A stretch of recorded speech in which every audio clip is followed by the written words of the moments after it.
think that the typical review system for how we measure the quality of video games has fundamentally been broken and abused. The other day, I watched another creator's video where he called into question AC Shadow's reported 3 million player count, stating that it was meaningless in terms of actual sales success, as it doesn't properly take into account players who buy, play, and then refund the game. While I overall disagree with this creator's conclusion on Shadows, they weren't wrong when it came to how success metrics are advertised to the public. While there still are genuinely good and helpful reviews from major outlets and platforms like Steam and Metacritic, these reviews can often be abused and mistreated by people simply pushing an agenda.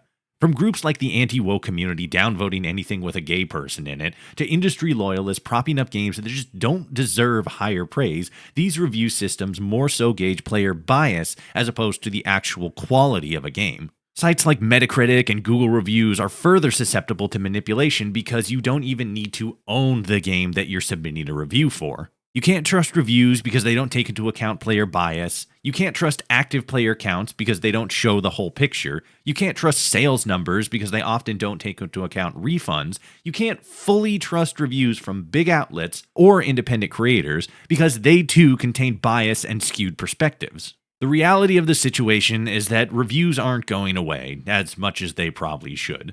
But for people who care about good, quality reviews, the best thing you can do is invest your money in the kinds of games that you want to see succeed. Ignore the hype trains, the Reddit echo chambers, the hateful Twitter feeds, and all that noise just meant to grab your attention from every single new release. Gaming these days has become such a battleground of anti-corporate arguments and culture war nonsense that it's hard to remember that gaming is supposed to be about gaming. Services like Xbox Game Pass have been incredible resources for budget gaming, so if a game you're interested in is going to be available there, why not subscribe for a month so you can play it for yourself and see if it's worth the full price? Or rent it from Steam for 90 minutes to see if it's worth your time. Reviews from major outlets or success numbers are never going to be the end-all be-all of game reviews. Every person is different and has different things that they want out of their gaming experience.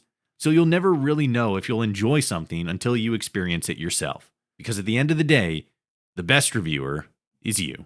Like, share, and follow for more, and check @followertoshi on all other socials.